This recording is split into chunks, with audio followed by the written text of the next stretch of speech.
Hey, what's up, my good people? Can everybody hear me? Let me know. I gotta take my glass off so I can read y'all comments.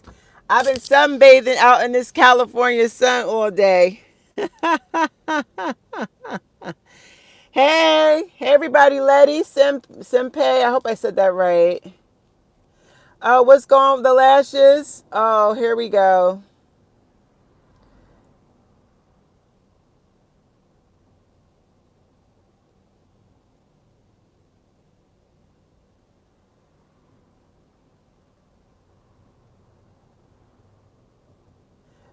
Okay, I see some of y'all been in here waiting for me. How y'all doing?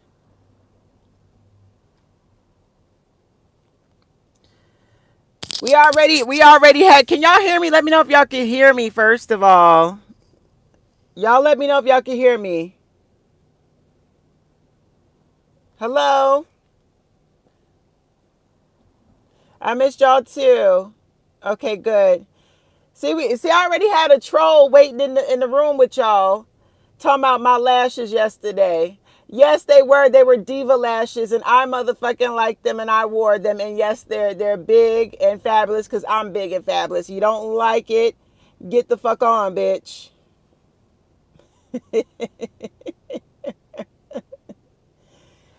The haters can't leave me alone, y'all. This it's like a I don't know what it is.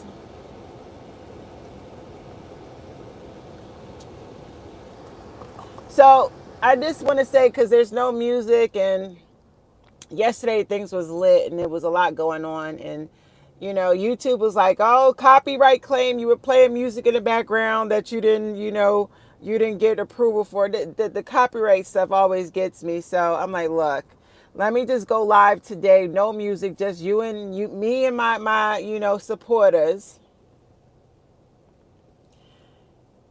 I missed y'all too. Please, no donations. I disabled my super chat, so it should not be working. Do not donate. I'm not on here to collect donations. No, okay? This is not super chat time. I don't want no money. Um, Thank you. I felt wonderful. Thank you. So I'm gonna talk about a few things with y'all. Tonight I will be doing a podcast taping with a licensed clinical psychologist. This is Dr. Jody Lorman. She's in California as we speak, in LA. And the other two young ladies is Ashley Page and Heather McClure. Um, Heather is a licensed therapist, I believe, or counselor, and Ashley, she's an SA survivor. They're all domestic violence advocates, but she found some organization called Loving Single, and you'll get to meet them when you see the podcast. But if you're not following them on YouTube, the podcast is called "Why Complain When You Can Just Whine." Let me see if somebody can type it. Can I type it on here? So I want y'all to have the information. I can't type right now. I don't know why I can't type. Lord have mercy. The podcast is called Why Complain When You Could Just Whine. And it's cute because it's like they're all sipping a glass of wine, to talk about these narcissists over the podcast. Okay. So if you're not following Dr. Jody Larman's podcast, it's Heather and Ashley, it's all three of them. Follow the podcast because they can't stand narcissistic men like you and me. And, it's just nice the fact that there's an actual licensed clinical psychologist there, you know, and she gets attacked. People attack the doctor as I mean, she's been in the game for like 30 years and they still attack her. These narcissists do not want you giving out any type of information to wake up women or wake up the masses. They attack anybody that's helping anybody. So yes, thank you. She gets attacked on TikTok, shadow banned and stuff. I'm like, damn, she's an actual psychologist. No, them demons don't want you telling the secrets of shit.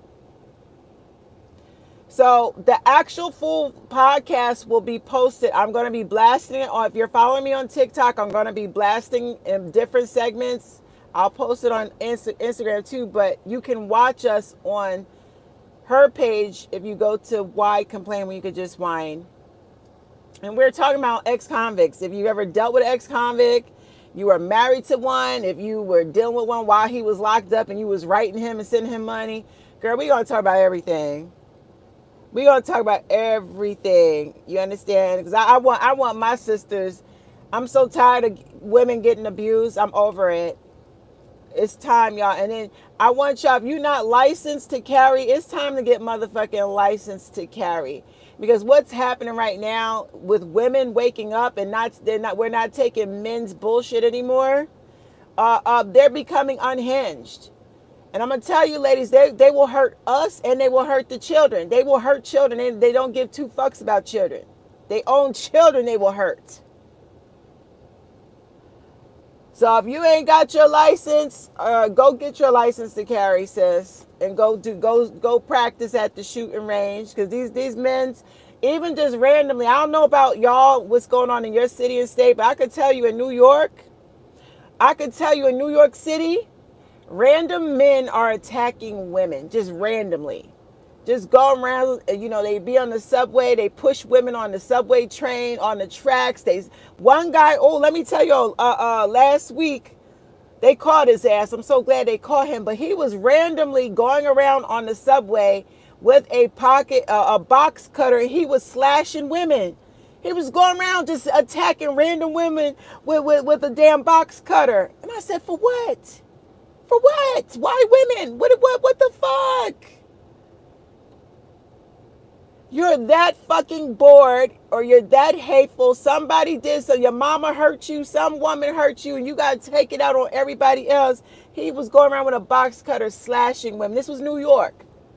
This is New York City. They caught him a couple days ago. I said, thank God. But he's not the first one. There was another man that kept pushing women on the subway tracks.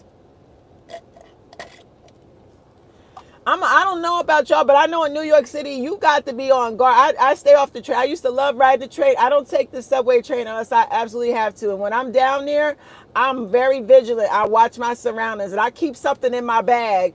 So ain't no fucking man running up on me doing shit. I got something on me, bitch.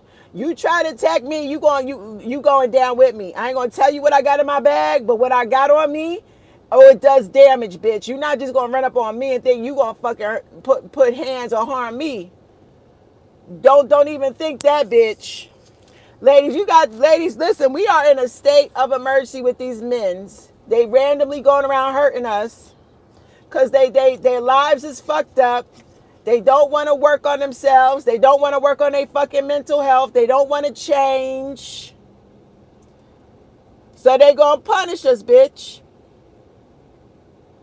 Yes, take your ass, go get your license to carry, and take your ass to the gun range, and you better get your shooting practice on, cause it's getting worse. The more that we don't fucking put up with they shit, they out here randomly fucking with us. I'll be damn, bitch. And I'm telling you, our mayor, New York City, we got Mayor, what's his name, Eric Adams, black bald headed man. I can't stand him. Y'all, you don't know how difficult he has made it to obtain a gun permit. I'm getting mine in New York. I'm passing all the tests. I done passed the psychological background test. I done passed the criminal background. They make you pay a $300 application fee. Then you got to pay another $500 fee to take a training course. You got to do an in-person fucking interview. You got to get 4 letters of reference notarized. You got to get another paper notarized. New York City, when I tell you they put you through hell and high water to get a gun license. Oh, bitch, I'm going to get mine.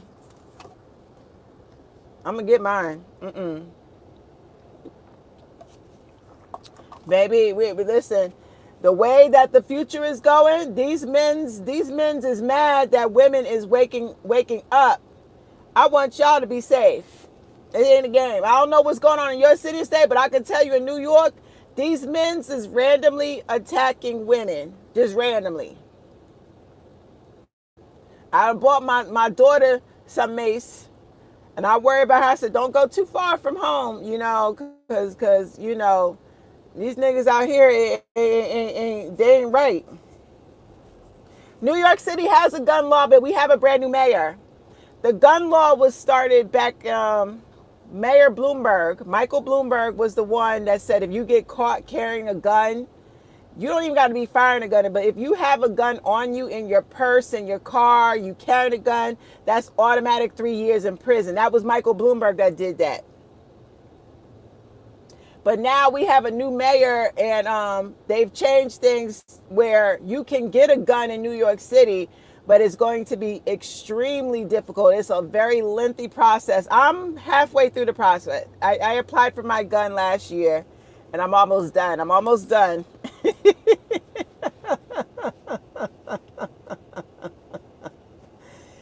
They make it in New York. I understand New York City is crazy. People are crazy in New York, but at the end of the day, it should not be that fucking hard to get a gun. Honestly, make people get a psychiatric test and a criminal background test, and let it in there. Like, all the other stuff is just unnecessary.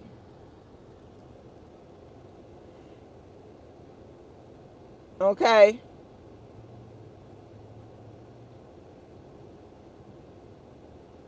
Yeah, ladies, get y'all gun. So I want to talk about a few things. So I want y'all to know the podcast airs on Monday.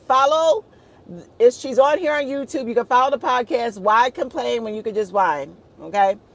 Um, we're just gonna be giving a sneak peek today, but we talking about ex-convicts and felons. And because Doc has worked in prison, okay, she evaluates these inmates. She diagnoses them like. I trust the doctor. Like, there's a doctor that can read these motherfucking niggas and tell us what is what and who is who. That's who you need to be listening to. Okay?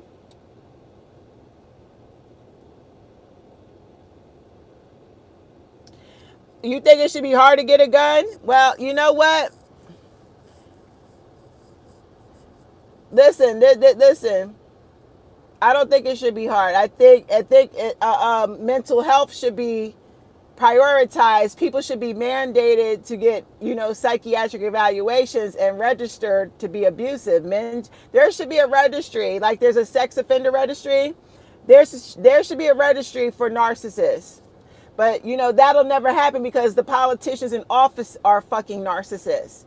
That if people were getting more mental health screening, and it was made public or put on some sort of like registry, that would help women a lot.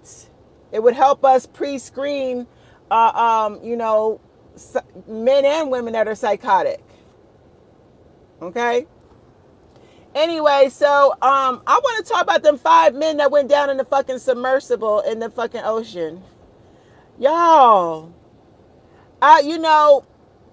I'm busy here in California. I'm ripping and running around, y'all, right? I'm ripping and running around. And, I check in on my social media and stuff, and I just kept seeing the fucking story just come up on my timeline. I said, what the hell? What the hell is this? I will. That takes a lot to run that registry. I will. And I was getting attacked by that, y'all. Y'all gotta understand too, like, I got a lot of evil ass men just like they're angry at me. I have to watch my steps too. So I did create NarcFacts, and I'm building a team to help me push that, but it's a lot of work. It's a lot of work. It's a lot of work. I want to talk about them 5 men that went down in that water like that and didn't come back out the water. I really feel bad for the 19-year-old boy because I think the only reason he went down is because his daddy, he was running behind his father, listened to his father. He wanted to please his father. But when I hear these stories about these billionaire men, most men that have that much money are narcissistic, period, point blank. When a man has that much money, he has to have no emotions to build up, his portfolio, to make business decisions.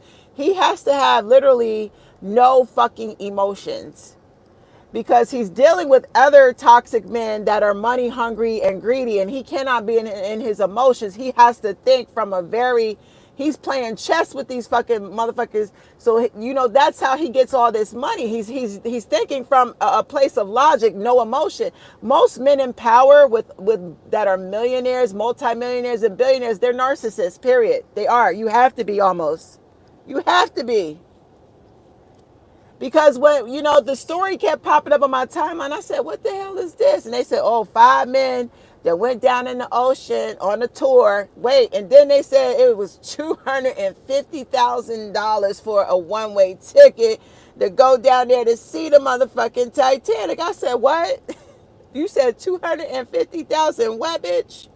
All these starving people, all these homeless people, there's money that could go to domestic violence causes. There's money that could go to research to, the child abuse, SA victims, all these immigrants that are coming here that need housing. Like, there's so much money that is needed for all these fucking causes, and y'all chose to take that 250,000 and take your asses down in the water.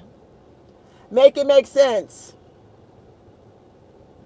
Make it make sense. Y'all chose 200. I heard it was a one way. It wasn't even round trip is 500,000. One way ticket is $250,000 to go down there and go down there to see the motherfucker. What do you need to see the Titanic up close for? What do you need to see that shit before? All them people that died on the motherfucking Titanic. You don't think their souls are resting underneath the water? You don't think that is sacred grounds, sacred territory that we need to leave the fuck? We need to respect the dead and leave them alone? You don't think that there's a lot of energy around that ship when it fucking sank? It's down at the bottom of the ocean for a reason. Leave it alone, bitch. No, they gotta find a way to profit. Let's go jump in a little submarine and take our asses down there and let's just go explore. We don't have nothing better else to do with our fucking money. Let's fucking go underneath the water. We know it's risky. We just don't care because we have so much money. We're narcissistic. We can do what the fuck we want. Fuck you. Watch this.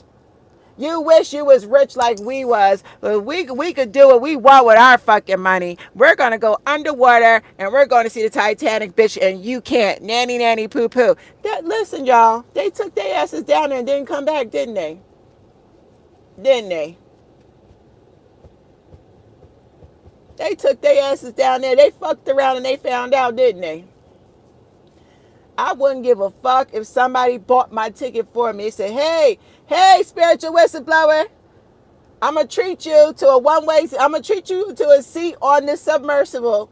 We gonna sponsor you, bitch, and you going to ride down there underneath the wax. Oh, no, you not, because I'm not getting on that shit. I'm not getting on nothing with white people and take my ass underneath the ocean for no. Give my seat away. Give my ticket to somebody else. It won't be me, bitch. It won't be me. It won't be me. No, thank you. You give my ticket to somebody else. I'm trying to make light of the situation. I don't think this is a laughing matter, but it just when I saw the story, I said, no, the fuck did they not take their ass? Then they said they billionaires. I said, no, they didn't. I said, Lord, please tell me this story is fake. Please tell me these men that had all this money did not have enough common sense. Oh, well, we went down there all the other times. It was we tour it goes that we take the submersible down there all the time, and y'all didn't report that there was problems with the submersible. Every time y'all took it down there was some type of issue. Y'all didn't tell the public that. Y'all didn't tell each other that. And what they say, they was controlling it with a video game controller. When I saw the controller, I said, bitch, I'm about to log off. I can't even watch this. They got the story up and down my timeline. I don't even want to hear no more about the fucking story. I'm over it. I can't hear no more. That they was controlling it with a game controller, a Nintendo game controller, bitch. I said, wait, no, y'all lying, because I can't no more. I can't hear no more of this story. I don't want to hear no more of this story. The submersible was being controlled by a video game controller. You motherfuckers gamble. Y'all basically paid for your own suicide. That's what you did. You paid for your own suicide. Rest in peace. I have empathy. I'm sorry for the families, but I mean, it's almost as if whoever was on the game controller like set them up, or I don't know what to think of this story, y'all. I don't know what to think of it. I wouldn't give a fuck if they said, Chanel, spiritual whistleblower, we're going to sponsor you and send you under the water. Your ticket's paid for. I said, well, you can take my ticket and give it to somebody else, bitch, because I'm not going nowhere. I'm staying here on dry land with common sense. I don't need to see the Titanic, bitch. I done seen several documentaries. I saw the fucking movie. What the fuck we need to go down there for? I don't mess with the dead. I have respect for the dead, and I think you should too, bitch. I'm not going down. Give my ticket away to somebody else. You fuck around with somebody else, bitch. It won't be me. Give my ticket away. I ain't going nowhere with you motherfuckers. Got me fucked up. I'm not going down there, no. That's white people shit. Y'all take your asses on the fuck down there. If you want to, you gonna fuck around and find out. Playing with the deceased, listen, that's a burial ground. That's a burial ground. And I'm gonna tell y'all something, because I'm from New York City. I don't go down. I very rarely go near the World Trade Center, the site where them people died in the World Trade Center 9/11. I very rarely ever walk down there because that ground is haunted. When you walk past, where the World Trade Center is, you're gonna feel the energy. It's sad. It's depressing to walk through there. I'm only down there if I'm passing through on the train, because there's a train under there, the PATH train, and the subway run underneath the World Trade Center. Or, like if I got to go to the DMV. If it's business and I'm on the move, but I keep it moving. I don't stop. I don't stick around. The World Trade Center, I don't go there. You can feel the spiritual energy of all those people that lost their lives from 9/11. I don't play with stuff like that. I don't play with stuff like that. Okay? You listen, I don't, too many people died. And it's very depressing when you walk through there. For all my New Yorkers, you know exactly what I'm talking about. You just, it's for the tourists. If the tourists want to come to New York and they want to go to 9/11 and they want to go down there, and they built a whole memorial and they built a museum and all that, y'all take your ass. I don't fuck with it. I still have not seen the museum, and I still, I walk past there. So, knowing that the Titanic sunk and all them hundreds of thousands of people died on that fucking ship, here it is in 2023. We still have not learned our lessons about human nature, or it told me there's a disconnect with God and human nature. That's the narcissist. That I told y'all, narcissist, and there's nothing wrong. You want to be an atheist, be an atheist. That's what you want to do. That's what you do. But there's a lot of motherfuckers that are in the church claiming that they love God, but they're really atheists. They're narcissistic. There's no way in the world that you could believe in God and do something that stupid by going underwater and risking your life in such a way. There's no way. There's no way. There's no way. You have to have a respect for the higher power. You have to have the respect for the deceased, the dead, the people that died. They died. They suffered. A lot of them, what was it? They died of hypothermia. A lot of them drowned. It was just chaotic. Y'all saw the movie. We ain't going underneath the damn water for what? That submersible went down there as little as it is. I said, why did they go down there that deep? They were supposed to go down just so. They took their ass down there, and the pressure, I said, one of the three things is going to happen. They're going to run out of oxygen. And we don't know which came first. We don't know if they actually ran out of oxygen. We don't know if it imploded, the ship imploded. We don't know if they were getting sick from the decompression sickness, which is very real, them freezing to death. We don't know which happened first. And if the ship imploded, that's probably the easiest way they could have went out, because the implosion would have killed them instantly and they wouldn't have felt no pain. It would have been an instant death. Okay? If the ship imploded, they felt nothing. They died instantly, because with the pressure of the ocean crushing the ship like a soda can, they were wiped out instantaneously. I'm praying that was the case, that they had a painless and very quick death. But then we don't know if they ran out of oxygen prior to the implosion and they suffocated to death. That's a horrible way to go out. That's a horrible way to go out. Imagine you stuck and you stuck, you dying, and the ship start running out of fucking oxygen. You sitting there gasping for air. That's a horrible way to go out. So I just want to use this because I'm about to change the subject. I want to use this as a teachable moment because this to me. I study human behavior, because I'm going to school for this, and I just study when people make mistakes like this, human error, and do shit like this. I don't care how much money they have. I study human behavior. We all can learn from this to respect the higher power, to respect the deceased, to respect the water, the ocean. You know, this is biblical. We saw the story of Noah's Ark and what the water did, what God did with water. Water is powerful, bitch. Just like fire is powerful and can destroy, water is destructive. Listen, last week on TikTok, I saw a video and it was very disturbing. I'll just tell y'all real quick before I change the subject. I saw a very disturbing video. This guy was standing on, they were at the beach, and this guy was standing on these rocks that were in the middle of the water. And I don't know if you guys know what aerated water is. It's like water that has, you can't float in it. The moment you get in the water, you sink to the bottom because the air bubbles, the pressure, it's all gone. There's no way you can float in the water. I think can y'all help me? It's called aerated water. So the guy is standing there laughing in front of his friends, like trying to play a prank. Look at me, dodging the waves. He's standing on the rocks, and the water is really violent. The water is whipping against the rocks, real violent. It's whipping and it's crashing, and it's just the water is like the waves are really, really whipping and hard, and they he's standing there like in his surf. He's wearing like this water suit, that the surfers wear, and his friends are standing there laughing, videotaping. You listen, dude. So he's dodging shit, and he's standing on this rock like, look at me.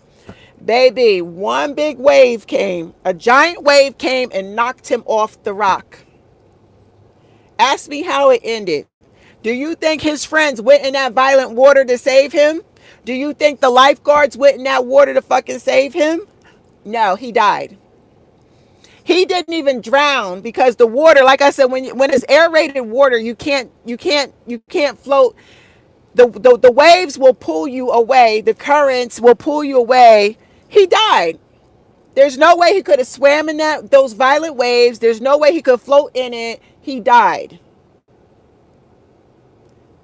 So when I tell y'all respect the elements, respect water, I thank God I know how to swim, and I still don't jump in certain bodies of water. I don't play. So, okay, what else I want to talk about?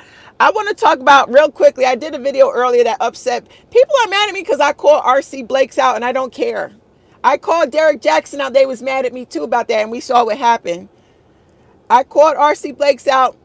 His most recent video, he's sitting in the hospital. His wife was admitted to the hospital, and they're being secretive about why she went in there. He says on the video that it was near fatal. It was very serious. It was almost fatal. I'm like, does she have cancer? Did she have to have a tumor removed? Like, why even go live? Why not just keep it private? So my understanding is this, based on what he said in the video, is that they were trying to keep it private, but a lot of people found out that she was in the hospital and the word got out. So now he had to jump on a video to do damage control, to explain to people, people found out she in the hospital, but this is what's happening. So he's doing damage control, in my opinion, and because his wife, and I pray that she has a speedy recovery, but I know what it is.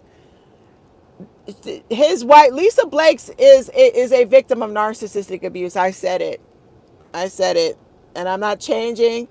I'm not changing how I feel. I'm not changing my viewpoint. I don't care who gets mad. She is a woman that has endured many years of narcissistic abuse behind her fucking husband. And what he did, he in the hospital on YouTube Live telling everybody, yeah, my wife in here was near fatal. Oh yeah, by the way, don't forget to purchase your tickets. He's still pumping and promoting his shit while his wife is in the hospital. That told me everything I needed to know. That nigga about his money. That nigga about his fucking coins, his money. And he wants to, he wants to cover up, whatever his wife is in the hospital for. He wants to do damage control. He probably didn't stress that woman out to the point, you know, I wouldn't be surprised if it's cancer, if they found a tumor, if it was something that really was life threatening and they caught it in time. I would not be surprised. But his wife, unfortunately, for you, a lot of y'all, like my mother and the women in my family that are elderly women, that they're pick-me's. And you know what a pick-me is. The pick-me will put up with a man. My grandmothers were both pick-me's. My grandparents were married like 60 fucking years. He just passed away. My granddaddy laid up and had another baby outside of his marriage, and my grandmother would not leave him. My grandmother would not fucking leave him. And my grandmother wanted to control him, his money, and she would cuss him out every day. And they slept in separate bedrooms. They were fucking miserable as fuck being married together, but no divorce. Ain't no nigga about to have a baby on me, and no, we not. The relationship is over. You're not going to have a baby on me and think we're gonna live. No, that's a deal breaker for me. But them women back in the day put up with that shit, and that they are pick-me's. And I feel like his wife, she puts up with his shit, and he knows she ain't going nowhere. He's groomed her and trained her. She's trauma bonded, and it's had a bad impact on their children. I'm waiting for the tea to come out on his kids one day. It's gonna be his son. His son gonna be, I believe, his son or somebody from his church is gonna be the one to break all the tea on Pastor Blake's, because I think he's an abuser. Here we go in here. Gotta hide the trolls in here. I see y'all. I'm just gonna quietly hide y'all asses. Bye.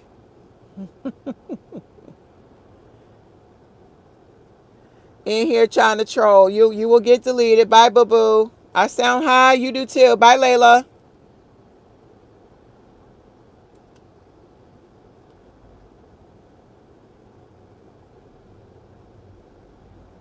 You know, y'all point out these haters so I can get them up out of here. Point them out so I could get them on up out of here.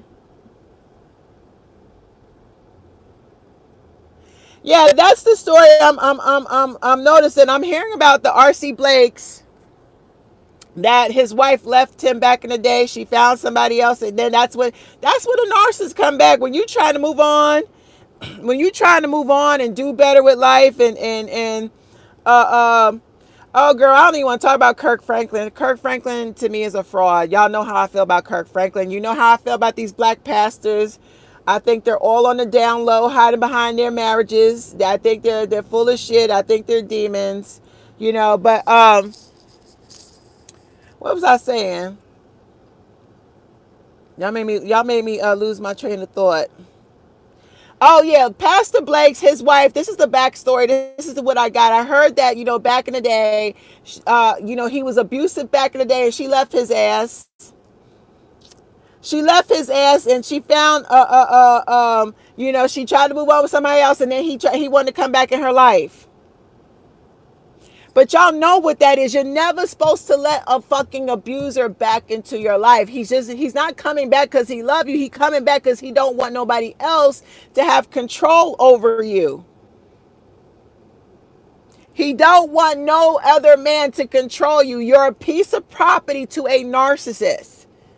And when you take the property or object away from the narcissist, he becomes very vengeful, very spiteful, and he will do anything at any cost, even murder. He will commit murder just to get that control. He's obsessed with getting the control back. So he didn't get back with his wife because he loved her. That's the bullshit he's feeding y'all. He's narcissistic. A narcissist has to regain that control to continue to abuse you. You're never supposed to take them back. And she took him back, and I think she's been paying the price for all these years. And now she's stuck with him, so she's got to play this wifely role, this church wife role. But I think that woman is miserable behind closed doors.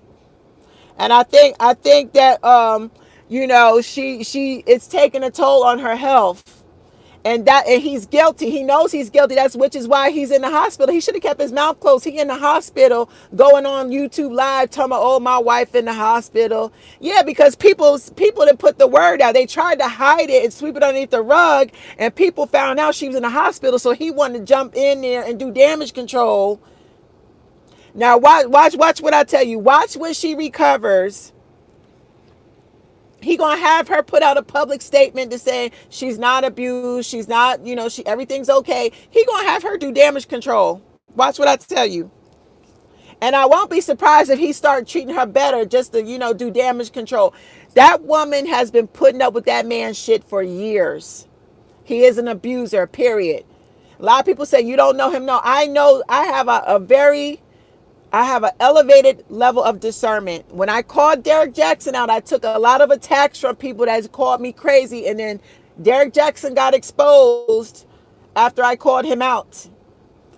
I'm saying the same thing about R.C. Blake's. My discernment is very sharp. The same way I called Derek Jackson out, I'm calling R.C. Blake's out. R.C. Blake's is a fucking pimp. He's a master manipulator. He's a piece of filth. He's a womanizer. And, he wants to run this cult of weak black women.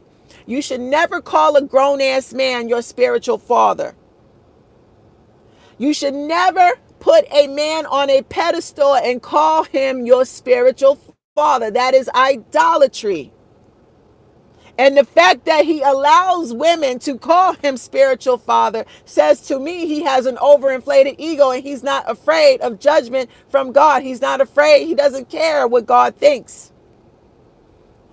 Our Father up in God Almighty, that is your spiritual father. You don't put no man before God. We serve a very jealous God.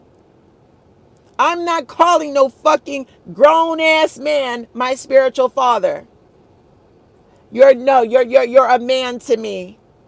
You might be my pastor, you might be my counselor, but bitch, you are not my spiritual father. I serve my spiritual father in heaven. The higher power is all of our spirit. That's our spiritual father. That's it, and that's all. But he has allowed himself to get on this imaginary pedestal. He's pimped the black woman. Now he has a large audience of gullible, toxic, codependent black women following him and looking up to him, because most of these, and he knows this. He knows this. He knows most black women do not have a father figure. He knows most black women are very vulnerable.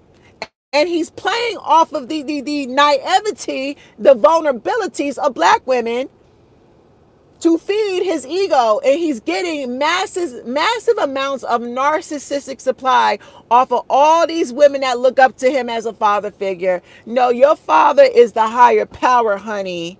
You don't put nobody above the higher power. What R.C. Blake's is doing is cults behavior. R.C. Blake's is a cult leader with a cult following. That's all he is. He is a fucking sociopath. I wish the black woman would wake up. But you know what, ladies? Y'all, a lot of y'all are like me. A lot of y'all are waking up. And then we have black women that are committed to being fucking stupid. Those are the narcissistic black women, the female sociopaths. We're going to see a lot of them on the rise. A lot of them got like this Shira person and this Shira, and who else is the other one? Princella. I don't like Princella. Princella is doing the same shit that Kevin Samuels is doing. She's using the blueprint. This is her formula. This is what Princella is doing, because I got the tea on Princella. Princella is a misogynist, but she's got to keep it hidden. Princella's on her way to the top because she's using truth. She's empowering women and talking down on men so she can gain a strong female audience. But what women don't know is she has misogyny.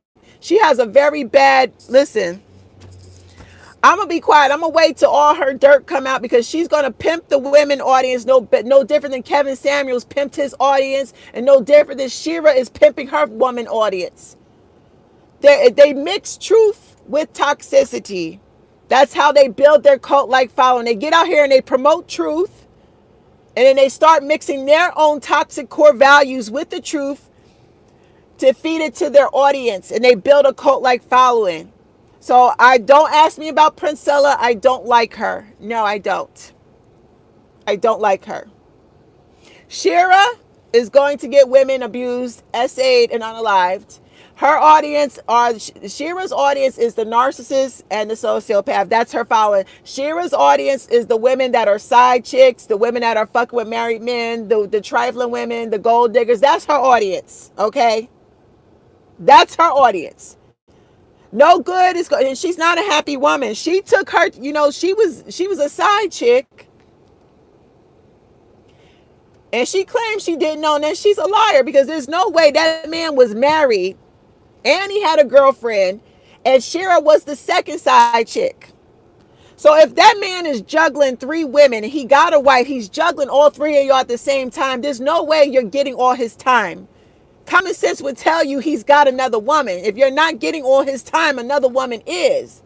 She done told her audience she didn't know that he had a wife. You a goddamn lie. You a motherfucking lie. He juggling three bitches at the same time. You not getting all his time. You not getting all his time. Go feed that bullshit to somebody that no. She knew he had other women. She knew he had a wife. Yes, she did know. Yes, she did. Absolutely. You know that side chick always trying to play stupid like she didn't know. She knew the whole fucking time. She knew the whole fucking time he had a wife or he was living with somebody. These bitches be knowing, and they don't care. They don't care. So she claimed she cut him off and moved on, and he came back begging for her to come back.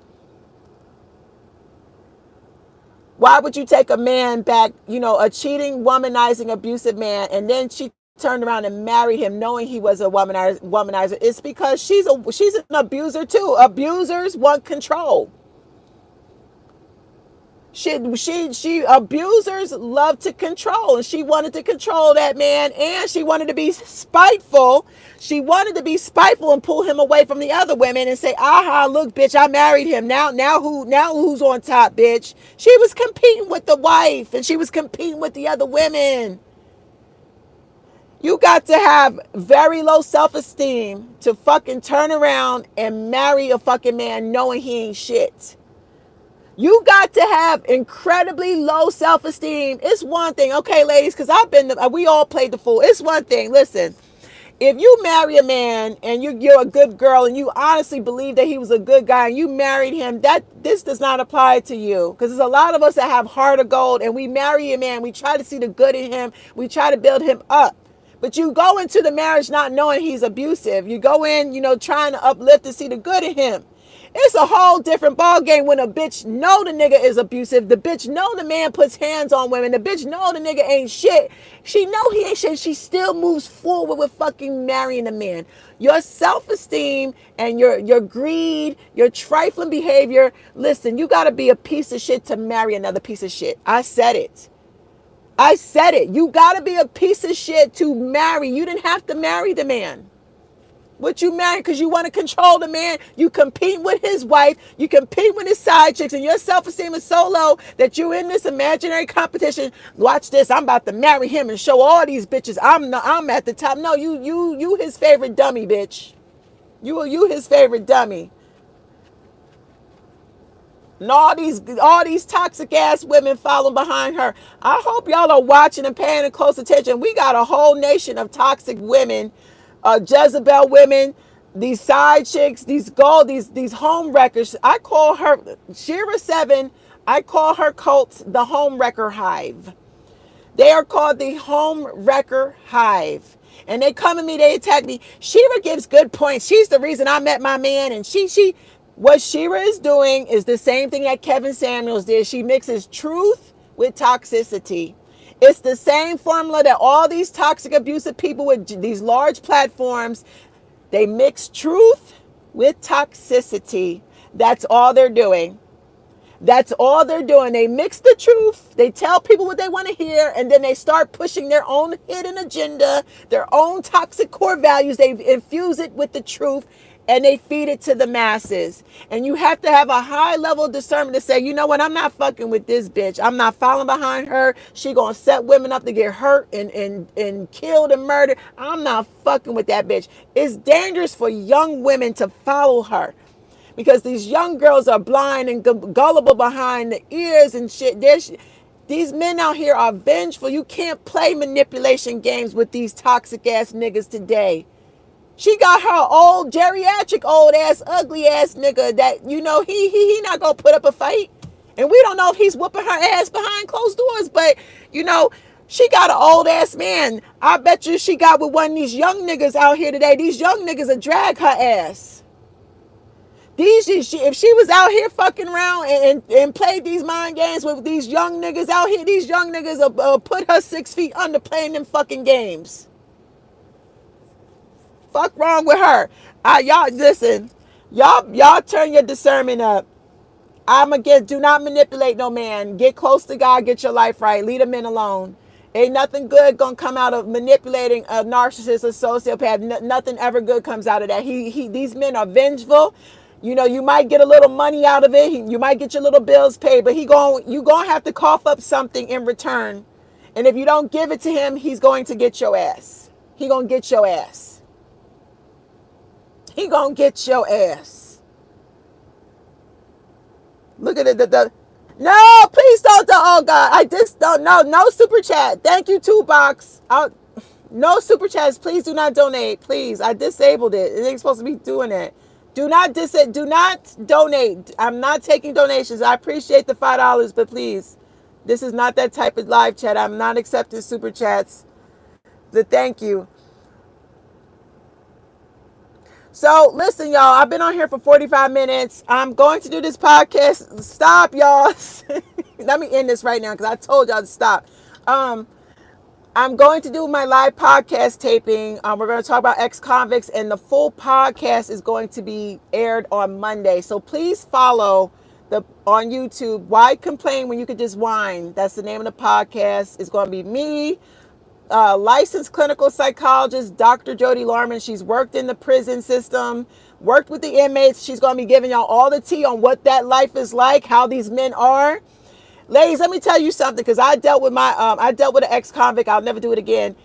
I watch all her content. When these men get out of prison and they up there telling you, yeah, baby, I'm good. I just need a good woman to build. Dr.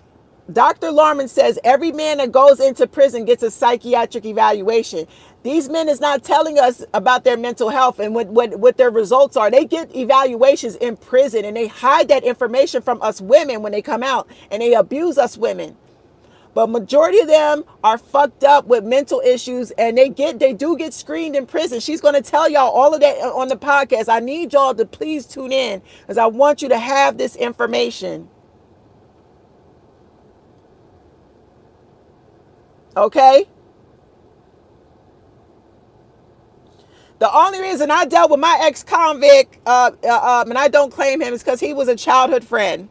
I don't deal with ex-cons, but when he came out of prison, he tracked me down, said he changed his life around. He gave his life to the Lord. He's a new man. That's 20 years. He went into prison for domestic violence, and I didn't find that out till later, but I trusted him as a childhood friend, and my brother looked up to him. Him and my brother played on the same basketball team. We grew up in the same neighborhood. So I trusted him as a childhood friend, and he violated me. But normally I don't date or deal with ex-convicts. I made an exception for him because we were childhood sweetheart friends. Thank you. Thank you for the $1.99. Y'all a mess. But let me get off of here, y'all. I'm going to go to my TikTok. I'm going live on my TikTok. If you want to follow me on TikTok live, I'm going to go live with the doctor. Then we're going to do our podcast. I love you guys. And to all my people that are meeting up with me in LA, it's not too late. If you're here in Los Angeles, I'm doing a very free meetup. We're going to go to Venice Beach. We're going to have snacks and kick it on the beach. I'm here. DM me. You can email me at ChanelJasmine@gmail.com if you still want to meet up with me. I have a nice size little group coming tomorrow. I can't wait to meet everybody. I love you guys. Thank you for hanging out with me on the live chat. Thank you so much. Take care.